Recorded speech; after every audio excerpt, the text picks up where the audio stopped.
विदुर जी ने प्रश्न पूछा कि जीव सुखी कैसे हो। मैत्रेय मुनि कहते हैं कि विदुर जी, सुख तो भीतर है, परमात्मा ने आपको सुख स्वरूप बनाकर भेजा है, लेकिन आपने अपना कनेक्शन ही काट लिया है। आपके घर में लाइट लगी है, बल्ब लगा हुआ है, पंखा लगा हुआ है, एसी लगा हुआ है, लेकिन वो चल नहीं रहा है। आप कहेंगे कि पड़ोस में तो चल रहा है, हमारे यहां क्यों नहीं चल रहा? पावर हाउस से कनेक्शन कटा है। बल्ब शोपीस बने रह जाएंगे, पंखा लटका रह जाएगा, वो चलेंगे नहीं। क्यों? क्योंकि कनेक्शन कटा, पावर हाउस से लाइन डिस्कनेक्ट है। तो उस सुख स्वरूप परमात्मा से जब तक कनेक्शन नहीं जुड़ेगा, इस संसार में सुख की प्रतीति होती रहेगी, सुख दिखता रहेगा, लेकिन सुख आपको मिलेगा नहीं। बंदो माता सब एक दूसरे को कहेंगे ये सुखी है, ये सुखी है, ये सुखी है। निर्धन कहे धनवान सुखी, धनवान कहे सुख राजा को भारी, राजा कहे चक्रवर्ती सुखी, चक्रवर्ती कहे सुख इंद्र को भारी, इंद्र कहे श्री राम सुखी, श्री राम कहे सुख संत को भारी, और संत कहे संतोष में सुख है, बिन संतोष सारी दुनिया दुखारी। अरे बजाना ठीक से बजा ही लो यार, क्या इसमें कौन सी कंजूसी है भाई? हैं? हम अरे बजा ही लो, कोई बात अच्छी लग जाए, अनुमोदन कर देना चाहिए। हम वो तो है नहीं, वो कोई कवि तो हम है नहीं कि आपसे जबरदस्ती ताली बजवाएं। कोई कवि हो क्षमा करना, कवि लोग अगली पंक्ति पढ़ते नहीं जब तक ताली नहीं बजाओ। क्यों अमिताभ जी? पढ़ते नहीं, एक ही पंक्ति को बार बार रिपीट करते, बार बार रिपीट करते। मैं कवि नहीं हूं। अच्छा चलो, एक याद ही आ गया, सुनो। एक हमको छोटी सी घटना याद आ गई। एक कवि सम्मेलन हो रहा था, उस कवि सम्मेलन में कवि महोदय ने एक पंक्ति पढ़ी। क्या? पीपे के ऊपर पीपा, पीपे के ऊपर पीपा। अमिताभ जी का भी जन्म गंगा जी के किनारे हुआ है, फर्रुखाबाद के जन्म में। तो पीपे के ऊपर पीपा, पीपा समझते हैं ना? पीपा, पीपे के ऊपर। तो लोगों ने, पूरी सभा ने कह दिया वाह वाह वाह। फिर उसने कहा पीपे के ऊपर पीपा, तो कुछ लोगों ने कहा वाह वाह। फिर उसने कहा पीपे के ऊपर पीपा, तब केवल एक व्यक्ति ने कहा वाह वाह। तो बगल वाले ने कहा चुप, बार बार वाह वाह, तुमको क्या मजा आया? कहे मजा की छोड़ो, बैलेंस तो देखो, बैलेंस देखो यार तुम। अरे जब बैलेंस में मजा मिल सकता है तो मैं तो आपको भगवान की कथा सुना रहा हूं। यहां मजा ही मजा है बंधु माताओं, यहां मजा के अतिरिक्त। बोलो भक्त वत्सल भगवान की। तो उस मजा को प्राप्त करने के लिए अपना कनेक्शन जोड़िए, और जो जोड़ लेता है वो हमेशा सुखी रहता है। उदाहरण दे दूं, किसने जोड़ा? श्री हनुमान जी महाराज ने जोड़ लिया कनेक्शन। इसलिए हनुमान जी सीना फाड़ के दिखा रहे हैं, देखो मेरे पावर हाउस में कौन बैठा है। श्री राम जानकी बैठे हैं मेरे सीने में, श्री राम जानकी बैठे मेरे सीने में, श्री राम देख लो मेरे दिल के नगीने में, देख लो मेरे दिल के नगीने में, श्री राम जानकी बैठे हैं मेरे सीने में, श्री राम।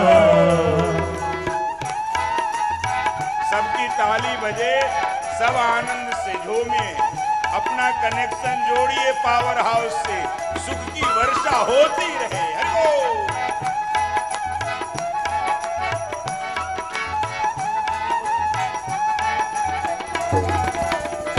मुझको कीर्ति न वैभव न यश चाहिए, मुझको कीर्ति न वैभव न यश चाहिए, राम के नाम का मुझको रस चाहिए, राम के नाम का मुझको रस चाहिए। सुख मिले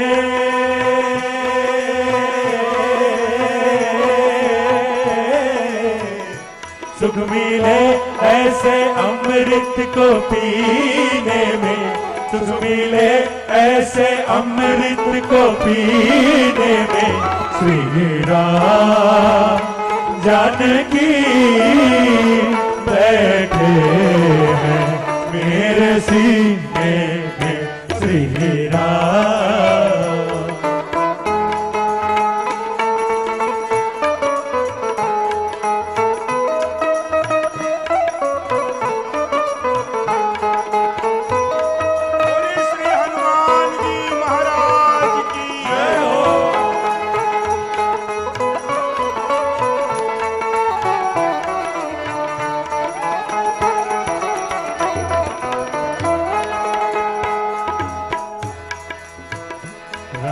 रसिया हूँ मैं राम सुमिरन करूँ, राम रसिया हूँ मैं राम सुमिरन करूँ।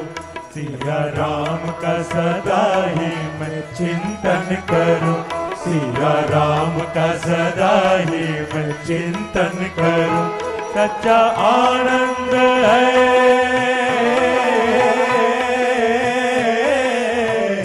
सच्चा आनंद है ऐसे जीने में, सच्चा आनंद है ऐसे जीने में। श्री राम जानकी बैठे हैं मेरे सीने में, श्री राम जानकी बैठे हैं मेरे सीने में, श्री राम। देख लो मेरे दिल के नगीने में, देख लो मेरे दिल के नगीने में। श्री राम जानकी बैठे हैं मेरे सीने में, श्री राम जानकी बैठे हैं मेरे सीने में, श्री राम।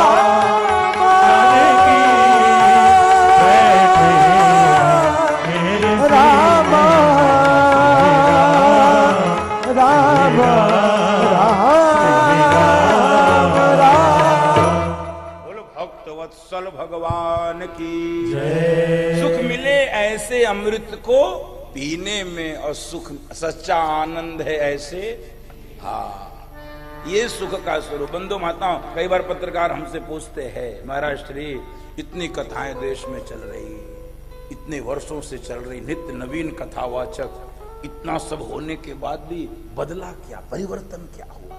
मैंने कहा देखो, मैं तो व्यक्तिगत रूप से कोई ठेका लिया नहीं, जहां तक मेरा व्यक्तिगत शांतनु का प्रश्न है। दूसरा, हाँ, एक बात का मुझे भरोसा है, और उतने के लिए मैं काम भी करता हूं, प्रयत्न भी करता हूं। 7 दिन 3 घंटे, 9 दिन 3 घंटे, लगभग 30 घंटे का मैं ठेका लेता हूं। कितने घंटे का?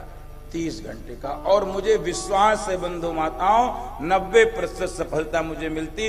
इन 3 घंटों में मुझे नहीं लगता है किसी को दुख का स्मरण भी रहता है, वो सुख में ही 3 घंटे यहां बैठा रहता है। मुझे इतना भरोसा, इतने का ही ठेका है मेरे पास। पूरा टेंडर इतने ही है, 30 घंटे मैक्सिमम, बस वो प्रयत्न हम कर रहे हैं। और मुझे लगता है ठाकुर जी की कृपा से वो सार्थक प्रयत्न हो रहा है। इसी कारण से आप यहाँ बैठे हैं, आपको भी वो सुखानुभूति हो रही है, अनुभूति हो रही, प्रतीति नहीं हो रही है।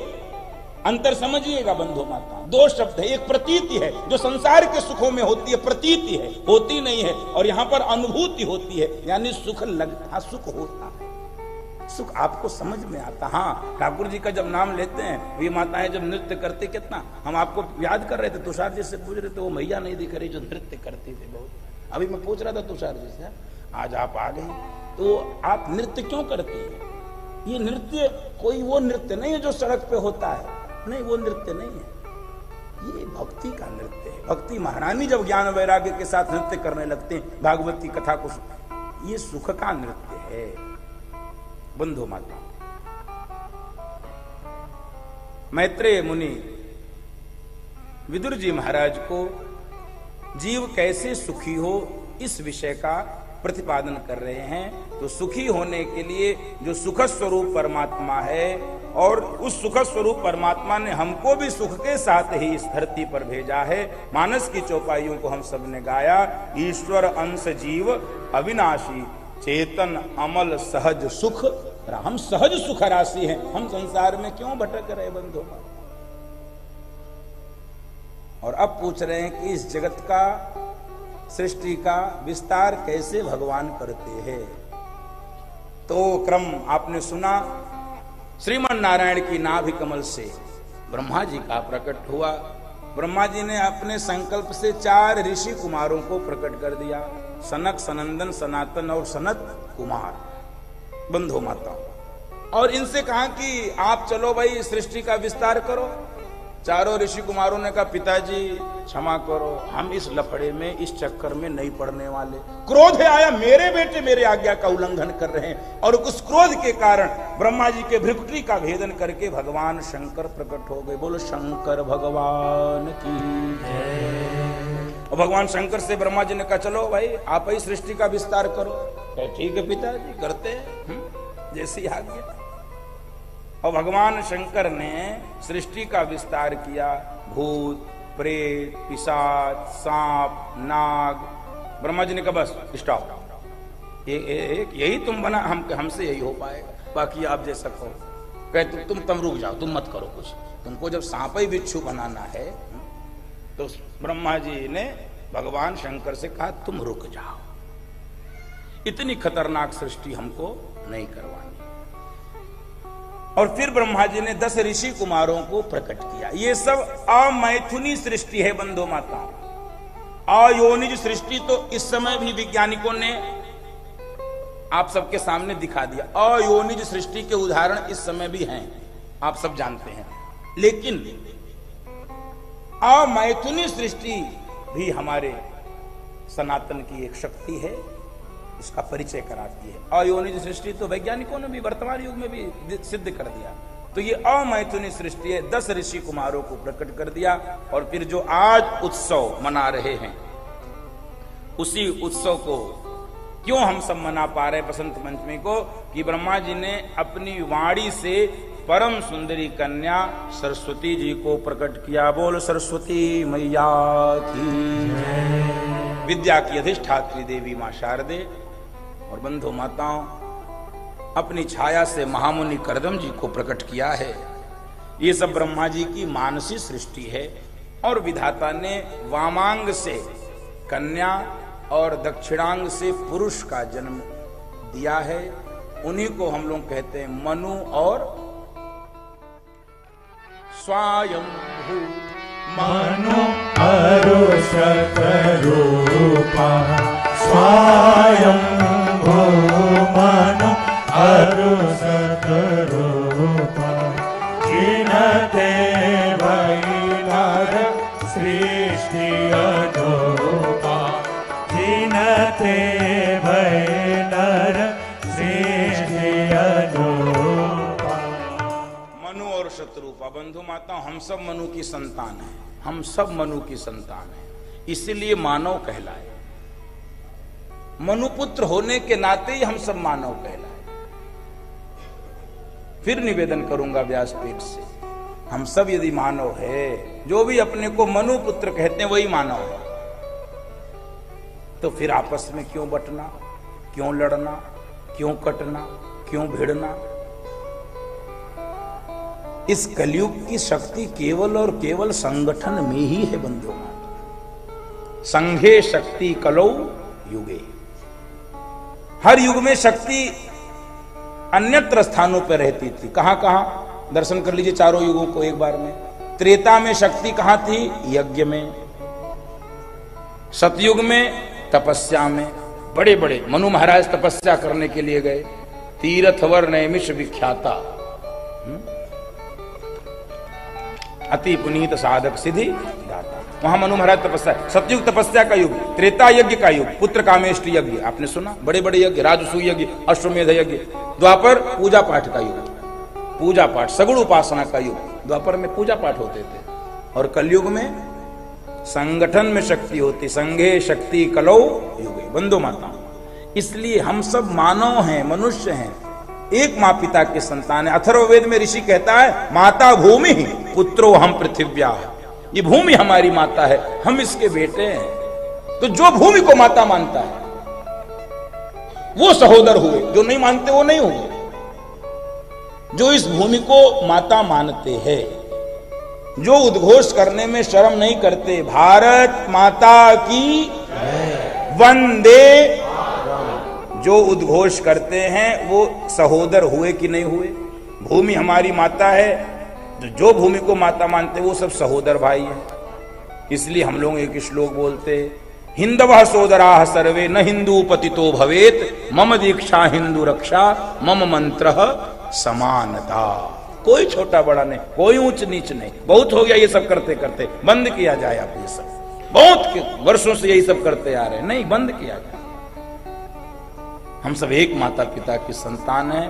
और बंधु माताओं, इसीलिए मनु महाराज और शतरूपा जी से ही मानवीय सृष्टि का विस्तार हुआ। मनु महाराज के 2 पुत्र हुए और 3 पुत्रियां, प्रियव्रत और उत्तानपाद, 2 बेटे, और देवहूति, आकुति और प्रसूति 3 बेटियां। मनु महाराज ने एक दिन ब्रह्मा जी से कहा कि मैं कैसे सृष्टि का विस्तार करूं। क्यों? क्योंकि इस पृथ्वी का तो हरण करके ले गया हिरण्याक्ष। हिरण्याक्ष ये पृथ्वी का हरण करके ले गया। जब पृथ्वी ही हमारे पास नहीं तो मैं विस्तार कैसे करूं। और ब्रह्मा जी को क्रोध आया ये सुनते ही कि हिरण्याक्ष ने पृथ्वी का हरण किया है। और बंधु माताओं, क्रोध के कारण ब्रह्मा जी को इतनी तेज से छींक आई है कि उसी छींक से भगवान का वाराह अवतार हुआ है। और वाराह भगवान ने जाकर हिरण्याक्ष को मुक्त किया है और पृथ्वी को लाके वापस, बोल वाराह भगवान की जय। ये हिरण्याक्ष क्या है भाई? ये 2 भाई थे, हिरण्याक्ष और हिरण्यकश्यप। ये हिरण्याक्ष दो शब्द इसमें छुपे हैं। हिरण्य माने सोना और अक्ष माने आंख। जिसकी आंख में हमेशा सोना ही भरा रहता है। सोना यानी संपत्ति के बारे में ही चिंतन, धन के बारे में चिंतन, इधर से आवे उधर से आवे, बस आता रहे चाहे जिधर से आवे, बस एक लक्ष्य आता रहे और जाए। वही हिरण्याक्ष है बंधु माता। उस राक्षस को किस रूप में समझेंगे हम लोग? उसका तो उद्धार ब्रह्मा जी ने कर दिया, हमारा उद्धार कैसे होगा? जिनकी आंखों में सोना, संपत्ति, केवल यही। और बंधु माताओं, अब आगे श्रीमद् भागवत जी में मनु शतरूपा की 3 बेटियों के वंश को सुनाया गया है। बहुत सुंदर कथा है। मझली बेटी देवहूति का विवाह करदम मुनि के साथ हुआ। विवाह के पहले ही करदम मुनि ने शर्त रख दिया कि मैं तभी विवाह करूंगा कि एक संतान होते ही मैं वैराग्य को धारण कर लूंगा, मैं सब कुछ छोड़ दूंगा। तो देवहूति मां ने स्वीकार कर लिया। और बंधु माताओं, विवाह हुआ। विवाह के बाद विदा करा के ले आए करदम मुनि और अपनी साधना में बैठ गए। समाधि लग गई, वर्षों तक समाधि में रहे और ये सेवा करती रही। मानो अपना शरीर भी समर्पित कर दिया, आभूषण भी अपने समर्पित कर दिए अपनी पति की सेवा के लिए। समाधि भंग हुई, आंख खुली। मनु महाराज करदम मुनि ने देखा, देवहूति, अरे धन्य हो तुम मनुपुत्री। इस संसार में सबसे ज्यादा प्रेम व्यक्ति किससे करता है? अपने शरीर से।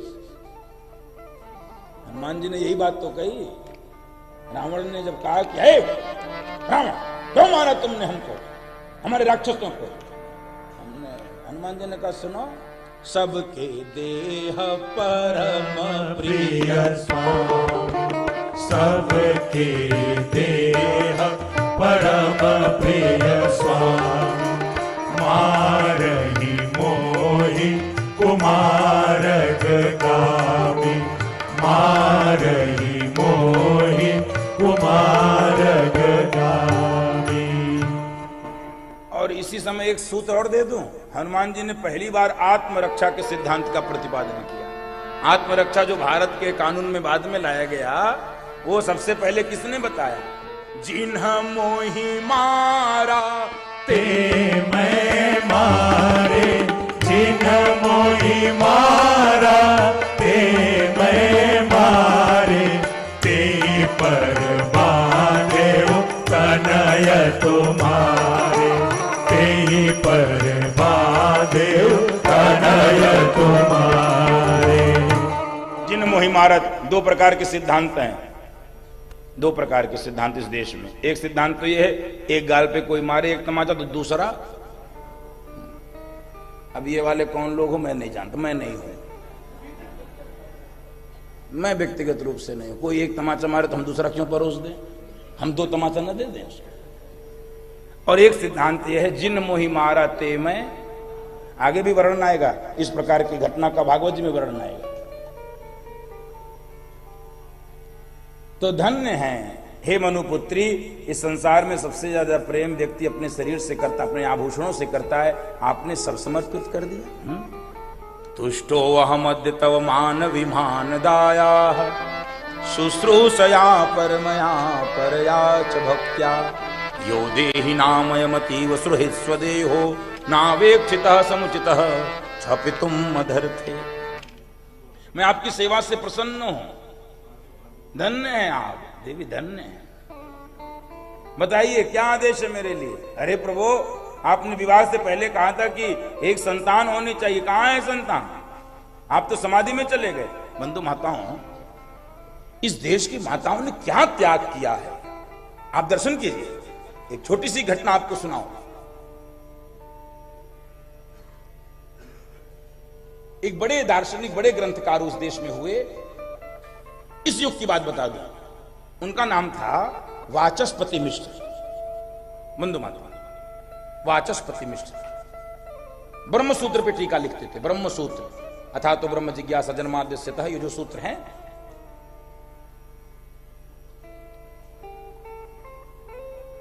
विवाह हुआ। दर्शन कीजिए, इस युग की माताओं ने क्या त्याग किया है इस देश में। ये धर्म ऐसे नहीं बचा, ये शास्त्र ऐसे नहीं बचे हैं, ये संस्कृति ऐसे नहीं बची है। इसके लिए बलिदान देना पड़ा है लोगों ने, त्याग करना पड़ा है। ये त्याग की संस्कृति बंधु माता, ये भोग की संस्कृति नहीं है। इसीलिए कठोपनिषद का प्रथम मंत्र है, ईशावास्यमिदं सर्वं यत् किंच जगत्याम जगत्तेन त्यक्तेन भुंजीथा मा गृधः कस्य धनम्। ये त्याग की भूमि है, त्याग पूर्वक उपभोग करना है, केवल उपभोग नहीं करना है। तो वाचस्पति मिश्र का विवाह हुआ।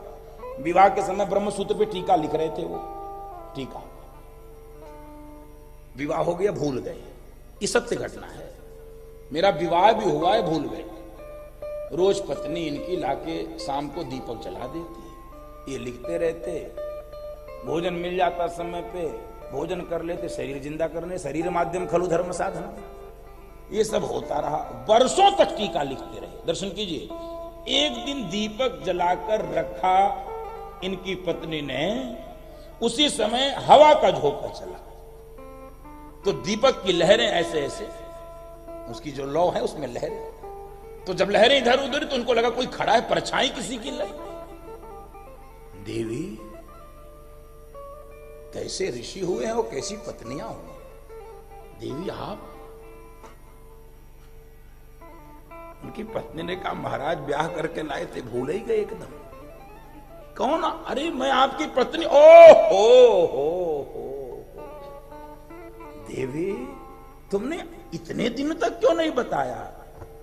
देवी ने कहा स्वामी, आप श्रेष्ठ कार्य कर रहे थे, आप ग्रंथ लेखन कर रहे थे, आप ब्रह्मसूत्र पे टीका लिख रहे थे। मैंने सोचा कि मेरे बोलने से विक्षेप होगा, मैं क्यों व्यवधान बनूं इस महान कार्य के लिए, इसलिए मैंने आपको व्यवधान उत्पन्न नहीं किया। इतने गदगद हुए वाचस्पति मिश्र कि उस टीका का नाम अपने पत्नी के नाम पे रख दिए। नाम था भामती और टीके का नाम हो गया भामती टीका।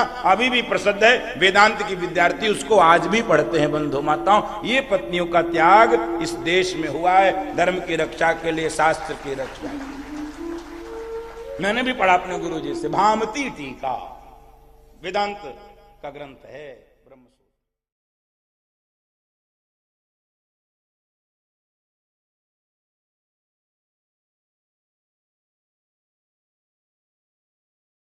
आनंद टीवी से जुड़ने के लिए आप हमें व्हाट्सएप करें 9277395752 पर।